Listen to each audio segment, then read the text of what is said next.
Now joining me on our program, ladies and gentlemen, are two of our top division commanders for our agency. Of the four that we have, two are here today. Will not need an lengthy introduction because I think most of you already know them. But what I want to have these two, Captain Laura Fahnestock and Captain McCoy, to talk with you about is primarily their area of responsibility now and what their area of responsibility was when they first made captain some 6 years ago. They basically have done a flip-flop and of responsibilities. But let's go there, Captain Fahnestock, if you would first. Well, in 2005, when you promoted me to the position of captain, I oversaw uniform operations. But in 2009, you transferred me to the Criminal Investigations Division. I currently manage that division, which includes major cases, property crimes, financial crimes, and family services crimes. Okay. Yes. In 2005, when we started off in these very brand new roles, certainly they were challenging and caused us to have to learn somewhat rapidly. During that time, I was the commander of criminal investigations, and it was a busy time for us as an agency and for us as a city. In 2009, we did in fact do a switch, and currently I oversee operations for uniform operations 24/7. Okay. And Marty, you've been with the department how many years? 28 years. 28 years. Born and raised in Rocky Mount. Yes, sir. Okay. Born and raised in Rocky Mount. First Rocky Mount police explorer to become a policeman. How about that? That's great. And Laura? I've been with the department almost 20 years now, Okay. and I served 2 years as an intern prior to that. Yes. And most people don't serve but 1 year in internship. How do we have you for 2 years? I did an extended one because I loved it here so much. I love it. I love it. I love it. Yes. We love to have fun, ladies and gentlemen. But as you all heard me recently begin to talk about, we've been talking about teamwork forever today and how important that is. And so the core, again, no one of us is as smart as all of us. It's truly something we have to demonstrate and carry out. Flip-flopping the roles and giving each person another opportunity to work in each other's shoes certainly presented some challenges for both of you, I know. If you could briefly say what you found, both of you found when you first had it, the division, versus what you see today. Because we have transitioned. I mean, talk about the good and not so good, what the challenge were, and now where we are with it and where we see ourselves going as an agency. Well, in 2005, upon becoming captain in uniform operations, our manpower wasn't as strong as it is today. Right. So there were some challenges there, just handling the amount of calls for service and the crimes that you have to deal with. Okay. But since being transferred to the Criminal Investigations Division, this is the first opportunity I had ever had to work in investigations throughout my career. I've mostly patrol or administration. So in seeing that, I saw a whole different perspective. We have more time to work on cases. Right. We put that time and energy focusing on each case. And when you mention teamwork, it's an integral part of making things work, making strong cases. So when we bring them to court, you have to have that teamwork, because the officer in patrol takes that case only so far where they can, if they have the time to do so. Then we pick up in investigations and run with it, making those interviews, locating the suspects, building a good case, working with staff services to get fingerprints or any other kind of evidence that's at the scene and analyzing it. Putting the whole picture together, it takes a team. It's not just one person that looks at a case. And working with patrol, we have to have that teamwork. Absolutely. Okay. And Marty? Yeah. Well, in 2005, certainly we had a lot of challenges to meet face to face. In criminal investigations at that time, we didn't. There wasn't the staffing there that it is now, which certainly caused us to definitely have to be more focused and more conscientious of resources that we put on each and every case. And making the transition over to patrol. Well, first of all, let me just say this right quick. When I was there in criminal investigations in 2005, that was my 4th tour in investigations, first being in '85 as a detective and the other 2 times being as a supervisor in investigations. So I had a lot of familiarity with it, and I brought that to patrol when we made the switch 20 months ago. And what we're doing doing now, we have a relationship with criminal investigations now that has never been in place before, due to the fact we both have had the experiences in the two different divisions in order to culminate and bring our expertise to our current positions and to share our past knowledges with the personnel working both divisions. Right. And one of the things too, captains, earlier when the other guys were here talking, which you all were privy to, they talked about the increased staffing. And certainly in 2005, and I mentioned earlier, we appreciate all the support we received from our managers of the city and governing officials as well, and getting support. But one thing citizens need to know, and I believe in telling the truth, is that when in 2005 we had a budgeted amount of people at 146 officers, 5 of those positions were frozen. Yes, sir. And we only had 120 men and women, the rubber meets the road, on the ground. Yes, sir. Today, some through grants and other means of adding on additional staff, we have 165 men and women on the ground working. That's correct.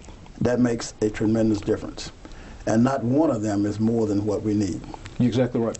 So in efforts to police this city and to do what needs to be done, historically, we have been doing as best we could with what we had and with the resources that could be given over time. And I want folk to know that. Okay.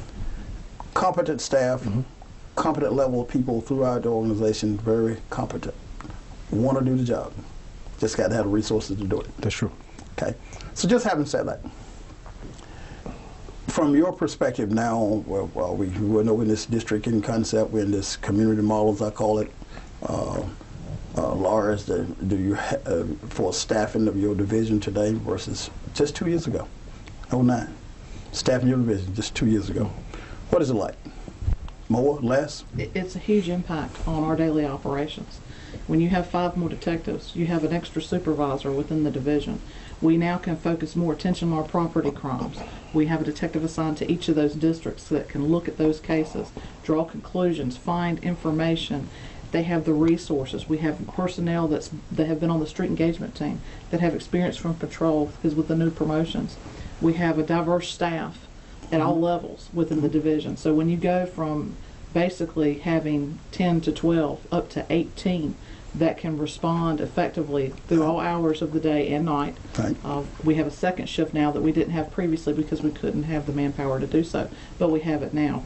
So when they're working and they hear something come out, we can immediately respond to that crime scene, and you're putting sergeants and experienced people at those scenes to build the best cases possible. Absolutely. What?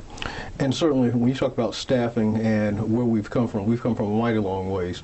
The daily operations of patrol 24/7, responding to the needs of our citizenry in a timely manner. Right now, each shift is staffed from the top to bottom to 27 personnel. That includes the shift commander all the way down to the last person on the shift. And that is a tremendous overcoming of need that we had as it pertained to staffing. What we're able to do with that, we are doing more directed patrols than we've ever done before. We're doing more proactive activities each and every day, and those results are being seen and being felt throughout our community. Our officers are safe and they're comfortable doing the things that they need to do in order to ensure that our citizenry is safe. Right. Yeah, and one of the things when you mentioned direct patrols, I think Lieutenant McGrath earlier talked about he's able now to do, and Paul, within their shift, they can build little mini squads to address issues at the patrol level. Yes, sir. We don't necessarily have to have our street engagement team here all 24/7 because every shift Yes, sir. has specialty areas that they can work on issues as they are continuing to occur.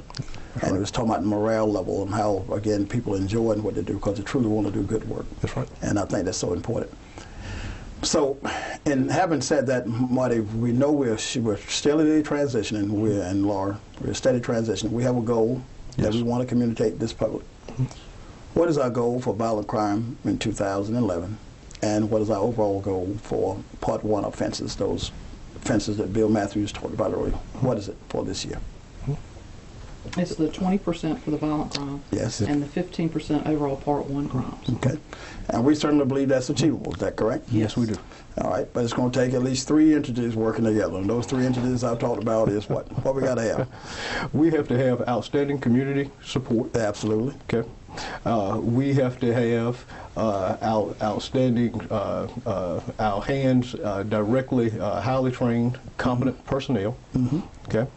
And Laura, I'm gonna hand this one off to The you. last one is a very involved court system, judicial system, Yes. and sharing information with other law enforcement agencies as well. That's the third hand to help put everything together. Absolutely. That's right. That's where we talk about the state courts, the local state courts as well as the federal courts, and having those relationships with alcohol, tobacco, and farms, the federal agencies, the FBI, DA, and we continue that. Because we can get higher sentencing on working with the federal. Absolutely. Those that need to be sentenced strongly need to get it. That's exactly right. Okay. Well, both Captain McCoy and Captain Fahnestock, certainly appreciate you all being here. I don't know if you have some final words you want to share with the general public. If so, do that now. And then I will conclude our program for our viewing audience today. And just know that today we have the best organization that I've seen in years. The communication that exists now, the teamwork, the fact that we're reviewing crime stats on a daily basis, looking at reports, looking at any kind of linkages that occurs, and we share that information throughout the department so we can address crime effectively. And it's happened so quickly, yet it took a while. Yes. But we're here now, and the public can feel like they have the best police department in the state, if not the country. We have a department that is highly trained, highly competent.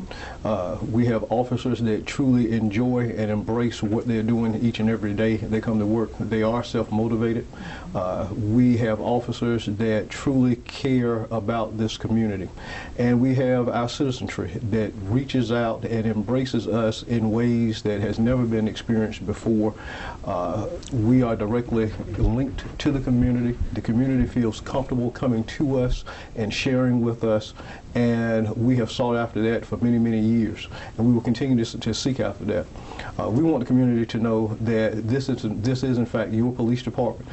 You are just as much as important to us as we are to you, and we cannot do the job that has been entrusted to us by ourselves.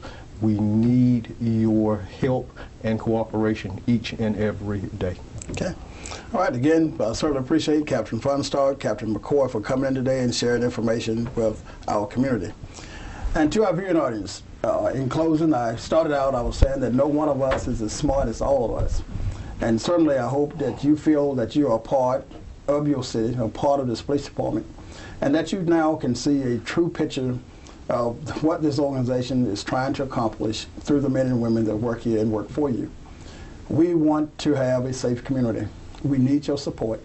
We solicit your support. We solicit your involvement. So until next time, I am John Manley, the police chief of the city of Rocky Mount. Thank you.